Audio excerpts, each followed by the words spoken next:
Hey guys, and just like that, the season has changed and now it is sweater season. So today I want to talk a little bit about what I'm planning to make for this autumn. What is the big epic sweater we're going to work on?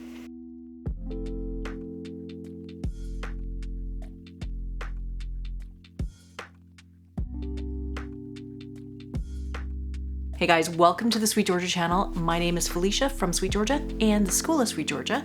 And today I want to talk about a big epic sweater project that I want to embark on this fall, and curious about what you guys are knitting this fall for sweater season as well. So this happens every year, every September, autumn rolls around, and I get sort of excited about making some new sweater, some big epic kind of sweater. This is a sweater that I made a number of years ago. This one is by Isabel Kramer, designed by Isabel Kramer. This one happens to be called Chauncey. And this is all fingering weight yarn. It was all tough love sock, and then the yoke is a party of 5. It's a fingering weight mini skein set that we have in this gradient colorway. And so it's beautiful. I love knitting it. I love color work in the yoke, all of these kinds of things. I love designs by Isabel Kramer. It's great to knit. However, in the past couple of years, I find that I knit a lot slower now. I have less time to knit, and knitting a fingering weight sweater may not be the first thing that's on my list nowadays, because I just feel like if I were to start one, I would never finish it. And so I have been looking at much larger gauge sweaters recently. Maybe over the past couple of months, I've been searching a lot on Etsy. I've been finding things on Ravelry and finding things with larger gauge, just thicker yarn, or maybe holding multiple strands together and knitting at a larger gauge. And so one of the things that has come across my plate that I'm just so excited that I want to make is a new sweater design by Caitlin Hunter. Now, I've knit a bunch of Caitlin Hunter sweaters already in the past, and again, I love her designs. They always work out. I always feel great wearing them. I love them. And so her newest sweater design is this one. It's called Girdwood. It's named after a ski area in Alaska, is what I understand it to be. So it's basically a top-down yoke sweater, and then the bottom portion is brioche. It's 2-color brioche. Now, I've seen other samples where people have knit not brioche. They've just knit plain old stockinette all the way down. But as it is designed, this is actually a 4-color project. You can barely see the different colors, but you have this sort of blue, periwinkle blue color. That's one color. The other color that's in this yoke is a light gray color. And then down here in the body, there's a baby pink, or a very, very light pink. And then there's kind of a white color. So there's actually 4 different colors going on in here. You might not be able to tell. So this yarn that Caitlin has specified is actually a very fluffy yarn. It's a very light, airy, fluffy yarn that is produced by Ritual Dyes. Now, this fluffy yarn is meant to be knit at sort of like a worsted weight, which is a worsted weight yarn, but then knit at an even wider gauge, like a lighter gauge. So the gauge, the goal is about 16 stitches per 4 inches. And so that's the gauge that you're aiming for with this particular pattern. So 16 stitches per 4 inches is already quite a bit bigger than you would for a sweater like this. A sweater like this might be much more. A sweater like this, the fingering weight, I can't even remember what the gauge was. It might be 26, might be 28 stitches per 4 inches, but in any case, it's a lot more stitches than something like this. So I feel like this should be relatively quicker to knit. Now, I have seen a couple of different yarn selections, yarn choices with the different test knitters. So some people have been using a DK weight yarn, like a worsted spun DK weight yarn, and then just knitting it at a larger gauge. Other people have been holding yarns together to make that worsted weight and then knitting it at a larger gauge. And so what I thought I would do is make this into my massive epic sweater project. And in a previous video, I talked about spinning a gradient yarn. And so the gradient yarn is exactly what I was talking about with this sweater. So the gradient yarn that I'm trying to make is going to be spun out of this particular colorway.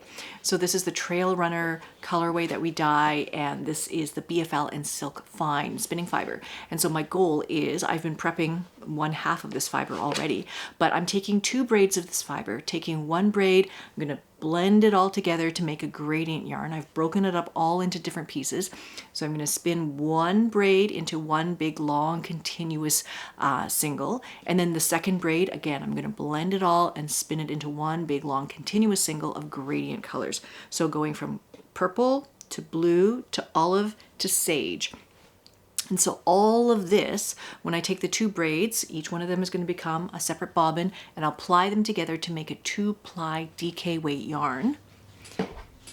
And so that 2-ply DK weight yarn is going to be a gradient. And so the goal will be to take that purple and use that at the very top of the sweater. So I'm going to go from purple down to navy, down to olive, down to the sage color.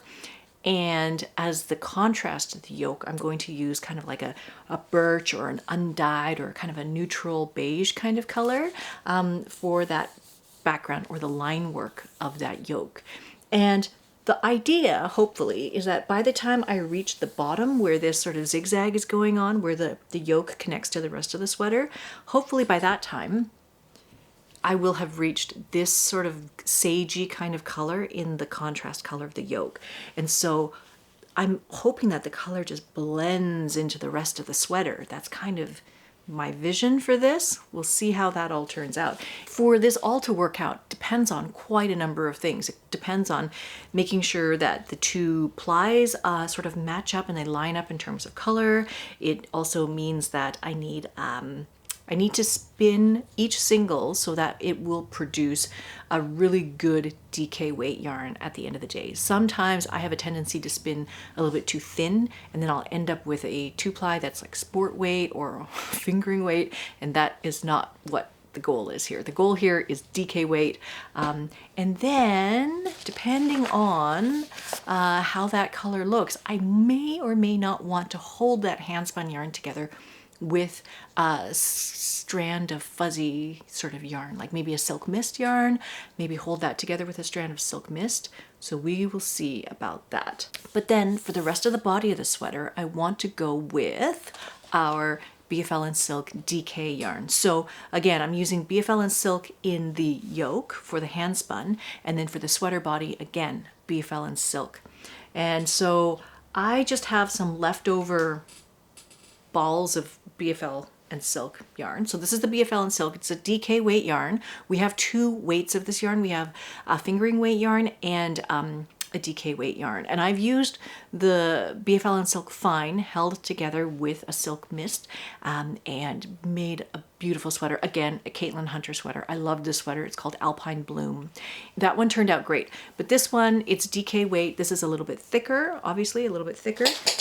And I'm gonna hold it together with a silk mist. So these are just colors that I had left over in my stash here, and I was just using it to swatch to see if I could get gauge, to see if I could get the texture and the feel of the kind of yarn that I want for this sweater. So I did knit the two yarns together, and this is my swatch. Boop.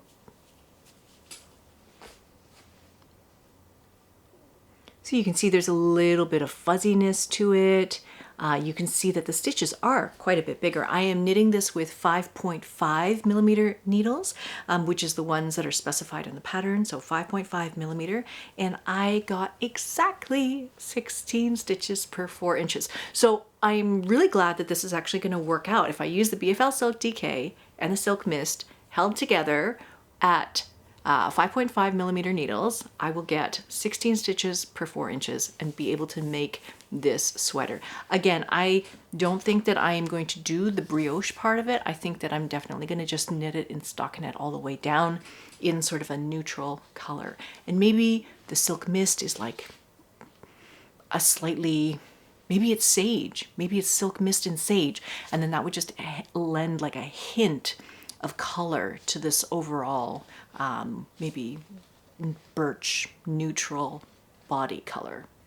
I'm still thinking about that. So still thinking about the body color, but for the most part, the main goal, the main job right now is to spin all of that hand spun yarn for the yoke. So if you didn't already know, we have a Discord server for Sweet Georgia where we're getting together with anybody who is interested in knitting and spinning and crochet and weaving and all of the above.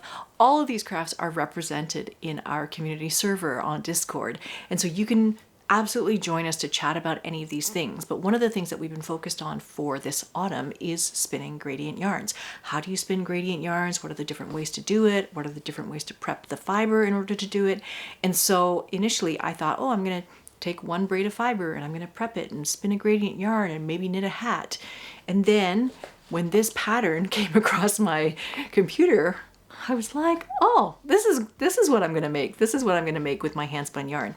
And so this one braid of fiber has turned into two braids of fiber that are now being prepped using hand cards and a diz, and it's gonna take a while. This is gonna take a while, but I'm hoping to share more about this entire progress on that chat sort of group.